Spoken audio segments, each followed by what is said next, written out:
lockdown and there are signs of frustration and boredom on the streets. No drinking on Watertown Centre. No drinking on Watertown Centre? Yeah. See what I mean, boss? He's got nowhere else to drink. He's homeless. This is Walsall in the West Midlands, and police community support officers are trying to stop a group from gathering in the town centre. Come on. 2 metres. Enforcing a lockdown has never been simple, but these officers say it's getting more difficult. There are more people out and about than there was right at the beginning, and depending on what days. On a working day, there are more people out and about because they're using the banks and... People are getting bored. Oh, people, yeah. But if people are to keep obeying lockdown restrictions, a professor who gives evidence to the government's own scientific advisers has told Sky News the message needs to be clearer. I actually think it's very, very difficult when we're getting mixed messages from the government. On the one hand, stay at home. On the other hand, go into non-essential work. And I think this urgently needs to be dealt with. But as the number of deaths in hospitals passed 20,000, the government defended its decision to allow people to travel to non-essential shops. The government's message has been clear and consistent from day one about staying at home, obviously to protect the NHS and to save lives. But we've also been clear about people going to work, that if you can't work from home, through social distancing, the measures that are actually in place in some workplaces now, that you can go to work. You say there are no mixed messages, but isn't opening a DIY shop a mixed message? Well, shops are open. We've seen supermarkets open and they're all practising social distancing.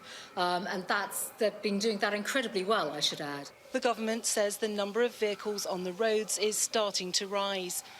One taxi driver we spoke to says he's making more journeys because custom is slowly going up. How many more people are you seeing out and about? Yeah, it's my opinion. There are more coming out this week, yeah.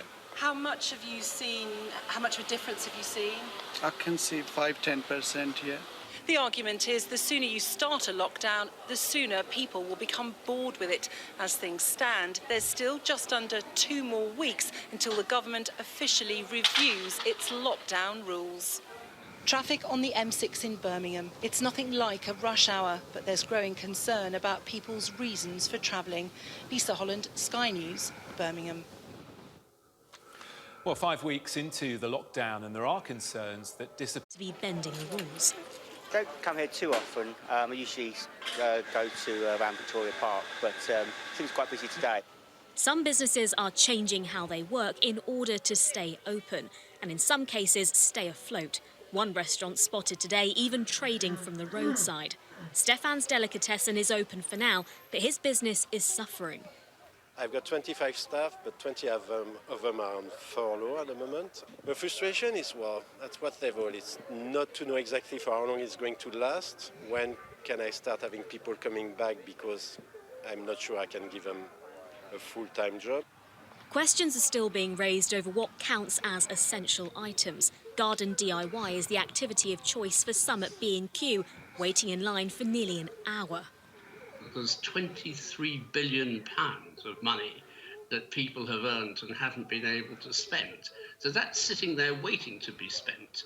And if the shops were to open, I think some of it would be spent. But they probably won't all be spent immediately, because people are pretty cautious. Some people lost their jobs. To ease the growing frustration of lockdown, the government have been briefed football could resume as early as next month. I think it is right that we can try and get the football finished. Yes, I do think it would lift morale for people.